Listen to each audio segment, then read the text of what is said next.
Out on the field, the pride of the Southland band crisply marches into the Giant T. The rear, the roar of 97,000 fans rises with each rhythmic step. In the background, George Beatsis is singing "Fight, Vols, Fight." The orange and white Shakers flood the air. The Volunteers are ready at the north end of the football field to burst through the gate. They're coming now, racing onto the field through the Giant T. In that magic moment that says, wherever you are, it's football time in Tennessee.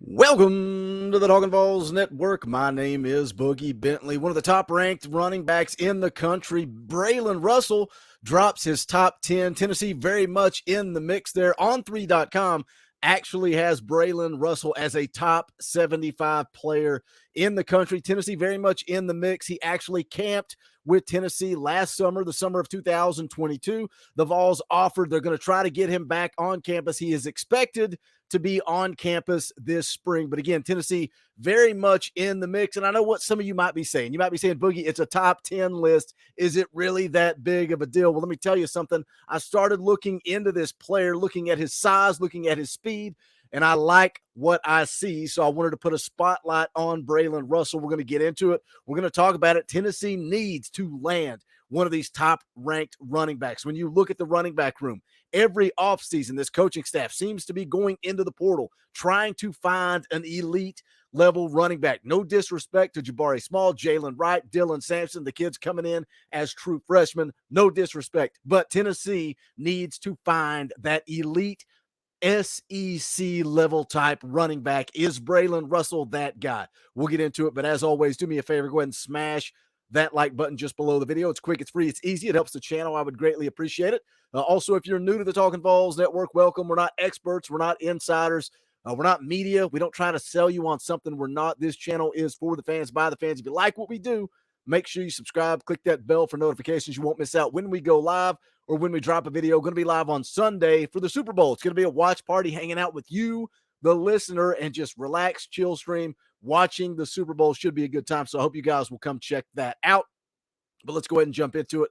Let's talk about it. Again, Braylen Russell, you can see there on the screen, 247 Sports has him as a 4-star prospect. The 247 Sports composite has him as the second-ranked player out of Arkansas, 15th ranked running back in the country. Again, you go look at On3, they rank him a little bit higher. They have him, On3 has him as the number 1 player out of Arkansas, 8th ranked running back, and also the 75th ranked player national, top 75 player. Now, some of you guys, when we talk about the running back, you get upset.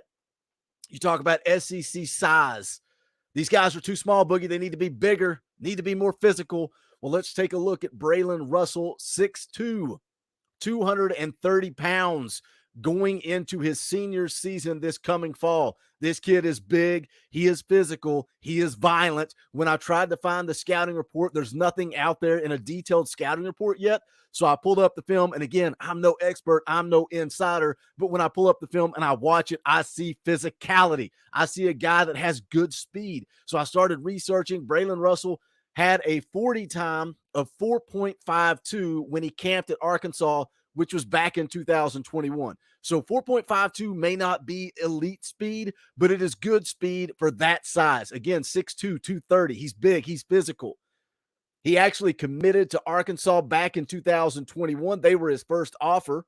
He jumped all over it. He committed. Then he later decommitted, opened up his recruitment, and it's kind of exploded from there. We've seen more offers come in for Braylen Russell. So again, you go to 247 Sports, you can see the crystal ball there, but that crystal ball goes all the way back to June of 2021. And that's why I try to preach to some of you guys. You come in and you see a crystal ball and you say, well, that's it. He's not coming to Tennessee. He's going to Arkansas. That's not always necessarily the case, because again, that crystal ball came in back in June of 2021. Doesn't necessarily mean a whole lot. Some funny quotes reading an article from Vols 247.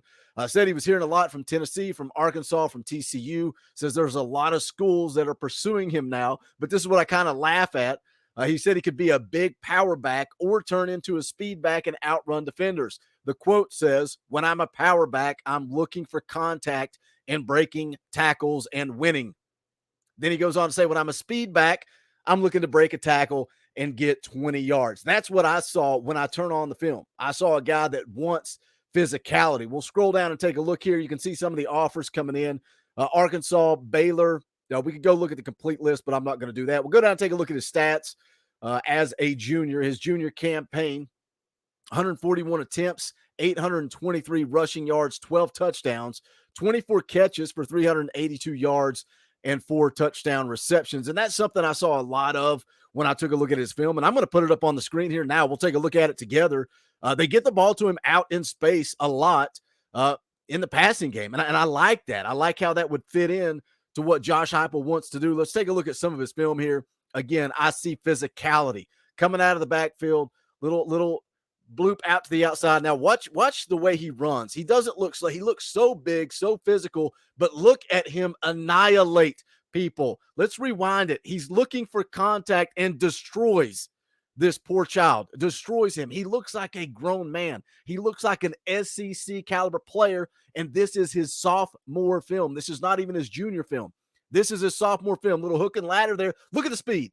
Look at the speed down the sideline. And again, I'm watching this as a fan, the same as you guys. I'm not going to analyze and break it down like Coach Jay does during the film breakdown, but I see a baller. I see a kid that could come in and compete. I see a kid that excites me at the running back position. Can Tennessee get Braylen Russell? Again, they are in pursuit. He camped last summer, got the offer. Tennessee expected to host him sometime this spring. We're going to see business start to pick up. We're just a little over a month away from spring practice. You are going to see recruiting start to pick up once we get into spring practice. Some of those kids are going to come in, and then you'll see more momentum. You'll see more of where kids are at. I dropped a video the other day. Tennessee is in pursuit of the #1 ranked running back in the class of 2024. I know we talk about recruiting. We talk about positions of need. We talk about quarterbacks, offensive tackles, edge rushers, needing to add guys on defense. Why does Tennessee keep missing on these elite level running backs? What is it? Is it Jerry Mack? Is it priorities? Is it not what Josh Heupel wants to prioritize in the recruiting world, in the recruiting game?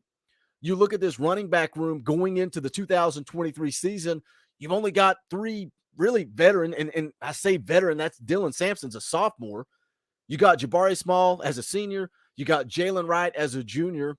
And then you've got Dylan Sampson. And then you've got the freshman coming in. And you guys like to give me a hard time for what I say about Keith and where he's at. I don't see the same speed, the same game speed, the same football speed at a Keith that I see in Braylon Russell. He brings the size and the physicality, but he looks like he's got more football speed. Again, 6'2", 230-pound, 4-star prospect. Tennessee very, very much in this thing. Dropped his top 10. We will see. We will see what happens when Tennessee gets him on campus. Does that start to build the relationship? Some of the other offers, Ole Miss, Arkansas, Texas A&M, South Carolina, Baylor, Purdue, Kansas State, Cincinnati, and Kansas, all in Russell's top 10. Got scholarships from at least 16 schools, including those 10 that I just rattled off there. Again, that's from VAWLS 247 Sports. But hit the comment section. Let me know your thoughts. I know some of you guys are going to be excited when you see the height, the weight, when you see the tape. Like I said, I flipped on the highlights and immediately got excited. It's 4.52 40 time. Is that good enough for the SEC? But again, that goes back to 2021 when he camped at Arkansas. But hit the comment section. As always, let me know your thoughts. Make sure you guys smash that thumbs up on the way out the door. Go check out the official merchandise of the Talkin Vols Network. You can go to bonfire.com/store/Talkin Vols. We appreciate the support. If you've got Talkin Vols merch, I want to see it. Tag me up on Twitter at Boogie Bentley. I hope you guys will join us Sunday night for the Super Bowl. And then we're going to shift the NCAA stream. We typically do NCAA every single Sunday night at 6:30. I think we're going to shift that to Monday night. Next Wednesday night, we're going to be live at 7 p.m. Eastern time. Myself, Coach Jay, Arch versus Nico. We're going to do a film breakdown live. Should be a good time. But that's going to do it for this one. This is the Talkin Vols Network. My name is Boogie Bentley. Go Big Orange.